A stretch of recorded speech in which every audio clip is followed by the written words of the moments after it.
చెప్పండి, కూటమి ప్రభుత్వం వచ్చిన తర్వాత విద్యారంగం ఎలా నడుస్తుంది? అసలు బాగాలేదండి. అంటే ఫీజు రింబర్స్మెంట్ పడక నేనే ఆపేసా కాలేజ్. ఫీజు కట్టలేక కాలేజ్ నేనే ఆపేసా.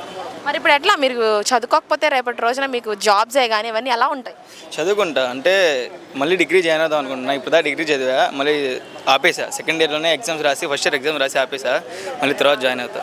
మరి ఇప్పుడు జగన్మోహన్ రెడ్డి గారి ప్రభుత్వంలో మీకు గవర్నమెంట్ నుంచి సపోర్ట్ వచ్చిందా? ఫీజు రియంబర్స్మెంట్ కానీ విద్యా దీవెన అనే పథకాలు ఏమైనా వచ్చాయా? అన్నీ వచ్చినాయి. ఇల్లు వచ్చినాయి, ఫీజు రింబర్స్మెంట్ వచ్చింది, అమ్మఒడి వచ్చింది, A to Z అన్నీ. మరి ఇప్పుడు ఈ ప్రభుత్వంలో మీకు అలాంటి పథకాలు ఏమైనా వస్తున్నాయా? ఏం రాలేదు నాకైతే.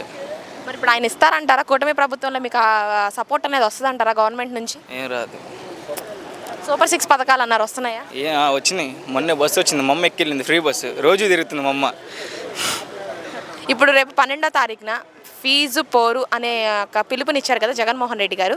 మీ స్టూడెంట్స్ అందరూ కలిసి ఇప్పుడు ఈ యొక్క ఫీజు పోరు అనే పోరాటాన్ని ఏ విధంగా చేస్తారు?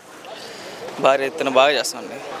ఇప్పుడు మీ పవన్ కళ్యాణ్ గారు కూడా మద్దతు ఇచ్చారు కదా, ఇప్పుడు పవన్ కళ్యాణ్ గారు ఏమైనా స్పందిస్తున్నారా? పవన్ కళ్యాణ్ గారి గురించి అసలు మేము మాట్లాడడం, ఆయన గురించి మేము మాట్లాడడం అసలు.